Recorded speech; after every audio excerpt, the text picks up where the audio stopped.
Olá, meus queridos alunos, estamos aqui para mais uma videoaula. A gente vai estar falando sobre gestão de projetos, onde o nosso tema é gerenciamento de custo, conforme o capítulo 7 do PMBOK. Nosso objetivo da nossa videoaula é falar um pouquinho sobre esse contexto do gerenciamento de custo, visando uma nossa aula prática em Excel, onde o objetivo é a gente conseguir chegar numa planilha de acompanhamento físico-financeiro, alguma coisa parecida com essa que está aqui no quadro, né? Que está aqui nessa tabela que eu estou mostrando aqui para vocês. O objetivo da videoaula não é a certificação PMP, o objetivo é alguma coisa mais prática. Então a gente vai estar falando de custo, a parte de custo aqui. Dentro da parte de custo, conforme o PMBOK, a gente vai falar em planejar, estimar, determinar o orçamento e controlar os custos, né? Então a gente vai estar falando focado nos grupos dos principais processos de gerenciamento, planejamento, monitoramento e controle. Então, na maioria dos projetos, essa viabilidade econômica ela não é realizada no âmbito do projeto. Igual eu falo, se vocês trabalharem numa empresa grande, provavelmente o termo de abertura do projeto, a TAP, já vai chegar pronta para vocês, né? Então essa parte de viabilidade econômica, né? E análise de proposta já vai ter sido feita, já vai chegar isso pronto para vocês. Então aqui essa parte de gerenciamento de custo, ela foca no levantamento de custo, né? Lembrando que esse parte de gerenciamento de custo, ele tem, né? Ele é totalmente dependente da parte de tempo do nosso cronograma do projeto, né? E depende do nosso projeto de execução. De que forma? Vamos supor que a gente vai fazer a pintura de várias salas, vai fazer um processo grande. Nesse processo de pintura, se a gente tiver um funcionário, dois funcionários, dois pintores, a gente vai fazer em quanto tempo? Se tiver mais funcionários, a gente vai fazer num tempo menor com dispêndio de custo maior. Então, são diretamente interdependentes. Então, a parte de planejar, a gente vai definir política, procedimento, como que vai ser feita essa documentação do custo para a gente poder controlar os custos. Numa obra pequena, como é que a gente vai fazer todas as notas fiscais que forem chegando, aonde a gente vai guardar, em que local que vai ficar da obra, quem que é o responsável por pegar essas notas e anexar, guardar elas para a gente poder fazer esse controle posterior. Né? Aonde dá a entrada nessa parte de planejamento, a TAP e o nosso plano do gerenciamento. Quais são as medidas que vão ser utilizadas, metros, como que vai ser a estimativa, para baixo, para cima, qual que vai ser a faixa de exatidão, como é que a gente vai fazer essa exatidão aceitável, né? A partir de qual momento vai ser tomadas as ações, né? O custo tem que ser 1.000, deu 1.010, já vai apertar a linha vermelha, né, o botão vermelho, já vai ter que chamar todo mundo para reunião? Não, a partir de qual ponto que vai ser tomada uma decisão? Vai chamar uma reunião para análise de custo, quando estourar os custos, então tem que ser decidido aqui. Né? Ainda como saída, definir os pontos da IAP onde vai ter feito as medidas de controle, os marcos ponderados. Financiamento Minha Casa Minha Vida, marcos ponderado, qual que é um dos principais? Né, que é a laje, para a gente poder fazer como que a gente vai acompanhar esse fixo, esse custo, esse andamento do custo. Então nós temos aqui o andamento físico-financeiro, que é o principal objetivo dessa videoaula. Né? Outras saídas, como que vai ser feito os relatórios, qual que é a frequência, qual que é os processos, é uma vez por semana, uma vez a cada 15 dias. Né? Também a gente pode falar de financiamento estratégico, da onde vai estar saindo esses recursos, né? Por exemplo, a gente vai comprar um equipamento que vai vir de fora, um gerador, um equipamento, uma subestação que vai vir de fora, tem processo de câmbio, né? Então, como é que é feito esses estimativos? Então, a gente vai fazer, calcular aquilo que a gente já sabe de atividade, que aqui não é nos custos, já vem de antes, né? Vem do escopo e do tempo. Quais são as atividades? Então, a gente vai ter que descobrir quais que são esses recursos, as atividades desses recursos. Então, como é que a gente vai fazer? Né? A proposta que eu trago é a gente fazer um brainstorm dentro do projeto de vocês, com a termo de abertura do projeto em mãos. A gente faz um brainstorm utilizando post-it, onde todo mundo do projeto coloca post-it, né? Vai tendo as ideias do projeto e vai colocando um post-it. Com isso a gente cria, né? Prega na parede ou num quadro, a gente vai pregando ou mesmo na mesa e vamos fazendo a nossa estrutura aqui do nosso projeto, definindo por cada pacote de trabalho. Com isso, é a base para a gente poder fazer o nosso cronograma. Então, a gente vai lá e faz o nosso cronograma. Da onde vai sair os custos? Da EAP do cronograma. Agora fica mais fácil para a gente poder fazer o nossos custos. Então, primeiro a gente cria a EP, desenvolve o cronograma e também nós temos que analisar a parte de recursos humanos, quanto que vai custar cada recurso, vai ser utilizado mais recursos, menos recursos. A parte de identificação do riscos, igual a gente fez lá no termo de abertura de projetos, da análise SWOT, a gente identificou os riscos lá para as principais entregas, né, para as principais partes interessadas e a gente vai colocar aqui um valor. Como é que é feita essas estimativas? Como é que são feitas? É colocar a mão na obra, é tirar a bunda da cadeira. É ir lá na obra, né, medir, controlar, verificar o quanto que é de cada um, né, observar as tabelas aí que são disponibilizadas para a gente, né, para a gente poder fazer o que é consumo com cada atividade e somando as atividades para cada ponto da nossa EAP, para cada nosso ponto do nosso pacote de trabalho. Então, dentro de estimar as principais ferramentas, é a tal opinião especializada, né, que são softwares, são pessoas especializadas aí, em termos para poder fazer orçamentos. Estimativa análoga, paramétrica, bottom-up, 3 pontos, a gente vai falar sobre esses pontos aqui. O importante é que vocês tenham em mente também que muito das partes do projeto a gente tem que saber que em algum momento a gente vai deixar de comprar, vai fazer, em algum momento vai deixar de fazer, vai comprar. Em algum momento vai deixar de comprar e vai alugar. Então, isso aqui tem que estar diretamente relacionado ao nosso processo de estimar os custos. Importante a gente falar das precisões estimativas. Se a gente fizer, né, na fase de iniciação, a gente pode ter variação de menos 25 para mais 75. Na fase de planejamento, é esperado que mais ou menos de 10 a 25%. Na fase de execução, de 5 a 10%. Isso aqui não é um valor que todos os autores, não é um consenso entre todos os autores. Tem autores que trazem alguns valores diferentes, mas isso aqui é o que é normalmente esperado. Lógico que na prática, infelizmente, esse valor normalmente é muito maior. Isso justifica a nossa disciplina aqui de gerenciamento de projetos, né? Então, estimativa análoga, né? Por analogia, ou estimativa top-down, que vem de cima para baixo. A gente vai lá, vai pegar informações históricas. Qual que é o custo por metro quadrado para construir uma casa? Vai construir uma casa mais ou menos do mesmo porte, a gente vai lá simplesmente multiplica um pelo outro. Análise em projetos anteriores. E quando a gente tem uma quantidade limitada de informações, normalmente na fase inicial, a gente vai fazer isso aqui normalmente lá na TAP, né? Quando a gente está começando o projeto. Estimativa paramétrica, que a gente vai pegar lá do TCPO, do SINAP, ou seja, a gente vai pegar o custo histórico por unidade, metro quadrado, por metro cúbico, enfim, quanto que gasta para poder fazer isso. A gente vai com certeza utilizar isso aqui em segmentos do projeto, isso é certeza que a gente vai usar. No projeto inteiro talvez não, mas sim, na maioria deles sim. Né? E a estimativa de 3 pontos ou PERT, né? Que a gente verifica a variabilidade, a incerteza e o risco, igual eu costumo brincar com os meus alunos.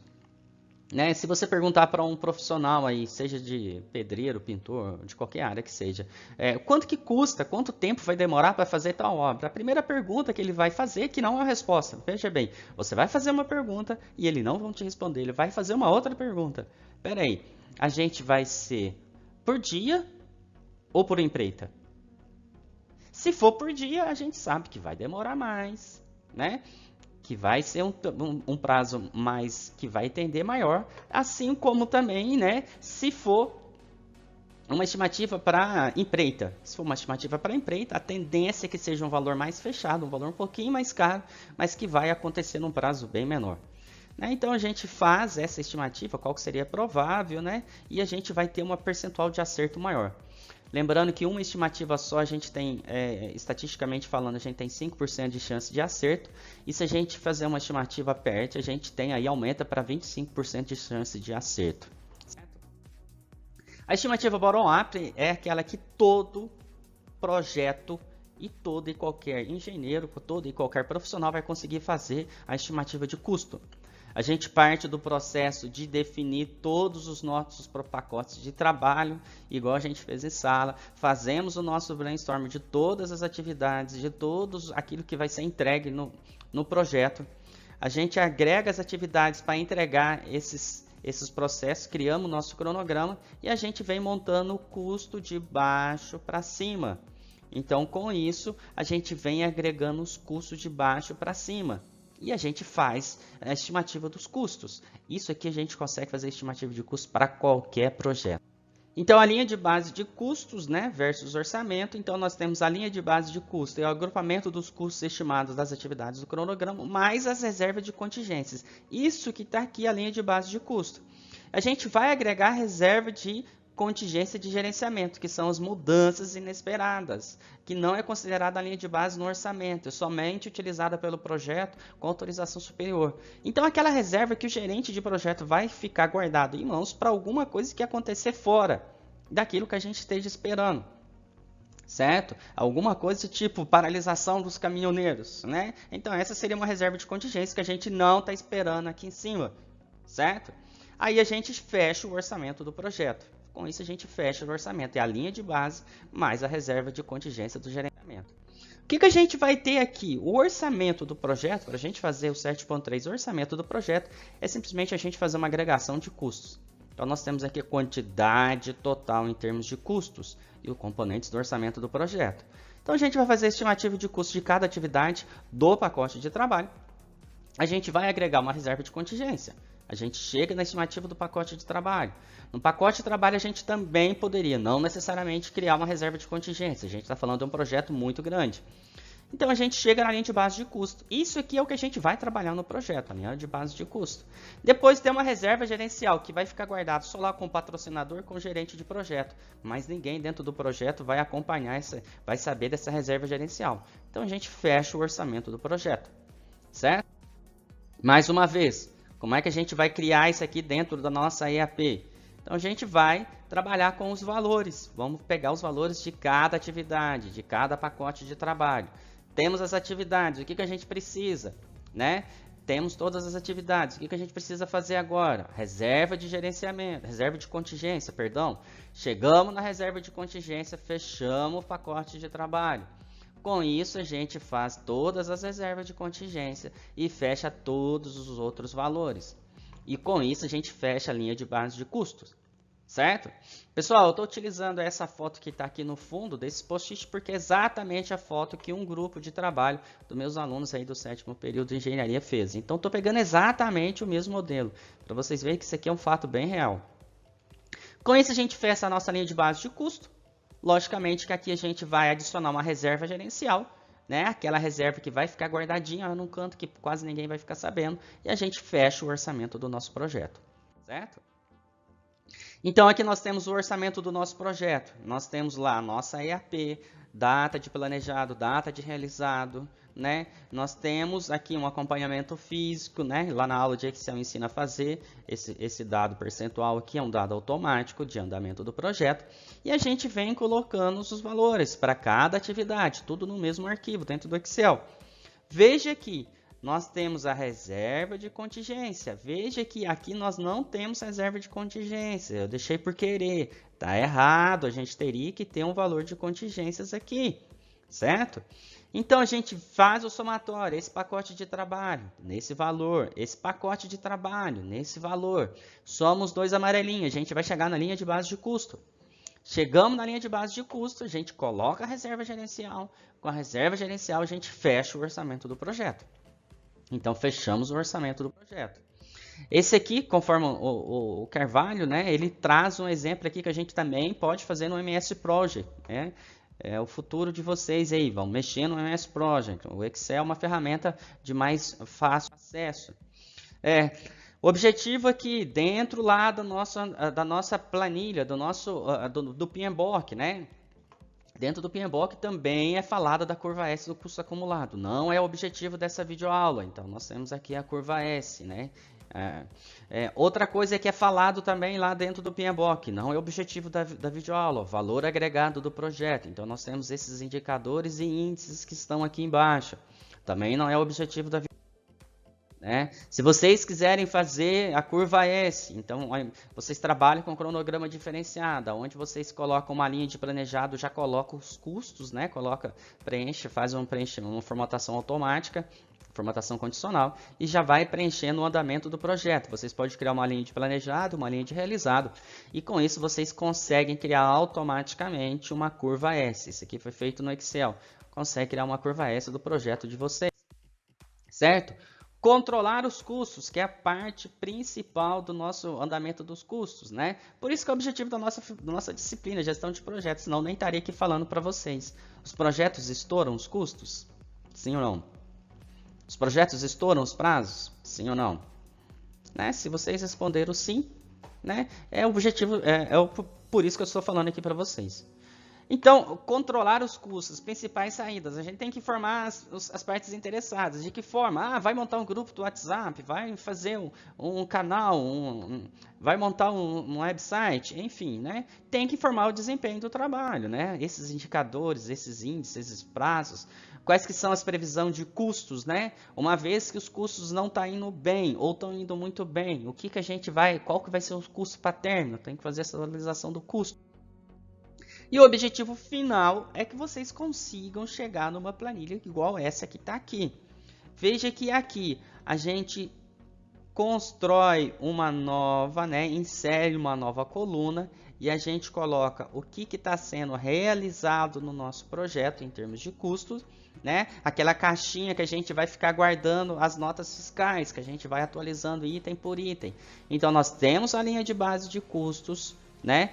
Temos aquilo que foi realizado e com isso a gente consegue montar um percentual, né? Então esse percentual que está aqui é o que é mais importante em termos de acompanhamento de projetos, certo? Então esse acompanhamento físico-financeiro é o objetivo maior da nossa disciplina aí de gestão de projetos, né? É um dos maiores deles, é a nossa principal saída aqui, a gente chegar num controle como esse aqui. Logicamente que essa videoaula não é videoaula de Excel, de ensinar vocês a fazer como é que monta essa planilha. Na nossa aula prática em laboratório eu vou estar dando algumas dicas, né, para vocês conseguirem chegar a fazer alguma coisa parecida com essa aqui. Certo, pessoal? Espero que vocês tenham gostado demais dessa videoaula. Meu muito obrigado, né? Espero que ajudem vocês aí. Muito obrigado. Até mais.